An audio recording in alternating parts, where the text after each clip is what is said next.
before I impose sentence? What say you? Judge, I agree with the recommendation of the probation department, which talks about the defendant as a child molester in every sense of the word. There were 4 different victims in this case. Two of those cases involved in giving these victims substances. I don't know what the substance is. Can't prove what the substance is. They gave them some kind of substance because they had a very similar description of what happened to them. I would ask that the sentence that was agreed upon be imposed. And I would also ask for 4 orders of protection for the family members and for the victims in this case, Judge. Your Honor, obviously this is an agreed upon sentence. I would move for sentence. I have no further comment. We obviously have no opposition to the orders of protection being issued by this court. Mr. Hopkins, anything you want to tell me before I impose the agreed upon sentence, which was a result of a plea bargain entered into between yourself, your attorney, the district attorney, and the court approved it? No, thank you, sir. Mr. Hopkins, the young lady who spoke was most eloquent. You led a life of deceitfulness. You led a life of being a good citizen in that small community in which you lived. You were a volunteer. And I believe that all of that was to allow you to be a child molester. That was your intent. That was your desire. It wasn't based on anything other than you would become that parent that other parents felt comfortable with. And what happened? Children came to your home for sleepovers. And you drugged these children and sexually abused them over and over and over again with no remorse, no consideration for the effect you had on an entire community. It was all about you and your perverted desires. According to the probation report, they opine, and I agree with them, that you are a child molester in every sense of the word.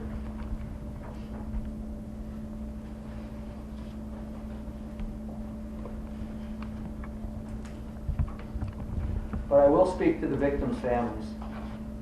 Don't let this man define you. Don't let this man define your children and your grandchildren. Free yourself of the bonds of this man's evil acts.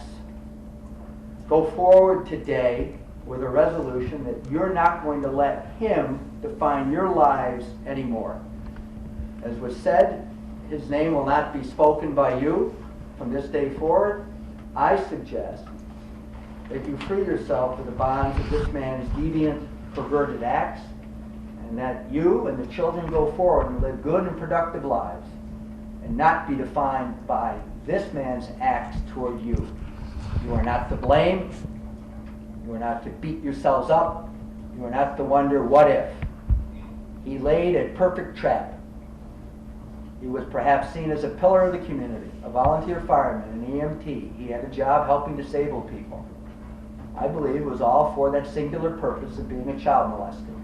Well, today is Judgment Day, and it's the sentence of this court based upon the agreement between the parties that you are sentenced as follows.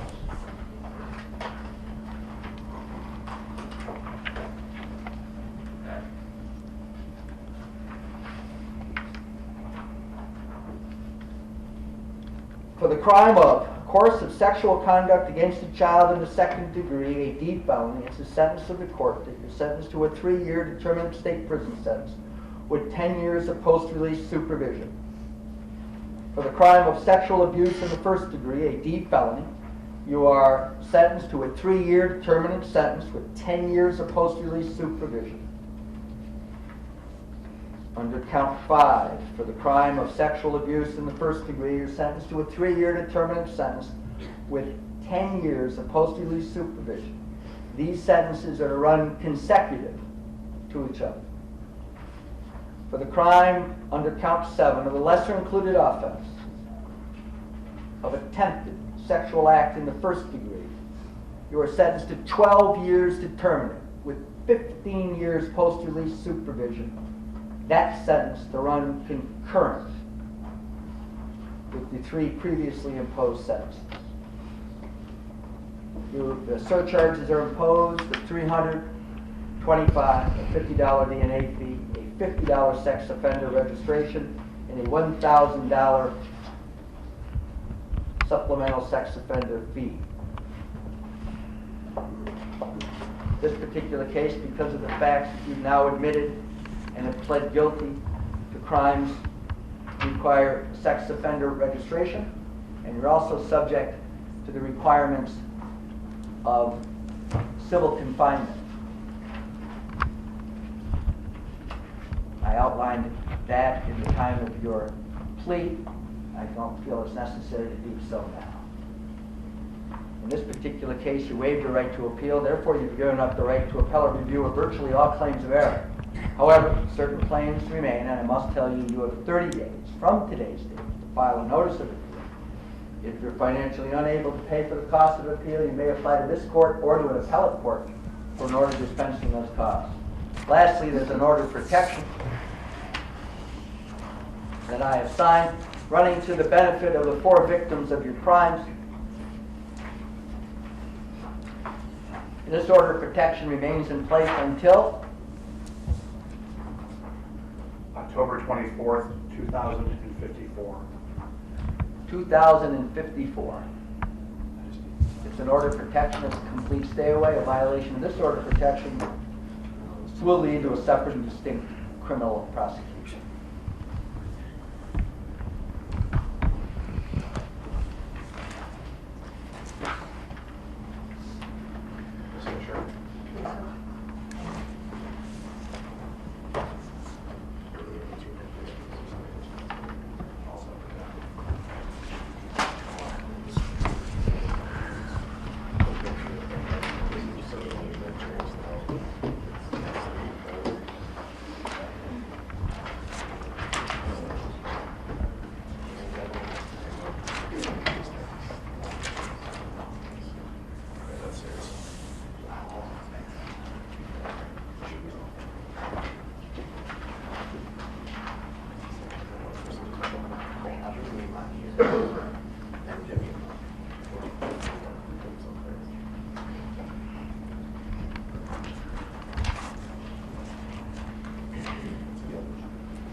I want to try to start. Would you go over there?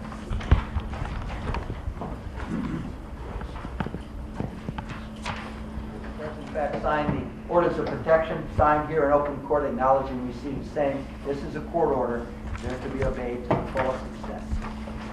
Violation same will result in criminal prosecution. Thank you, Judge. Thank you, Judge.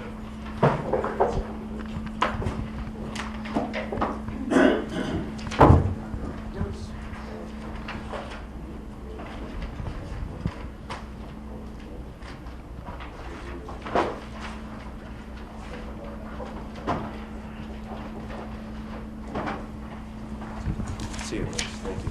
The matter of People versus Richard Sawicki, a waiver or divestiture received from the town of Warsaw this morning.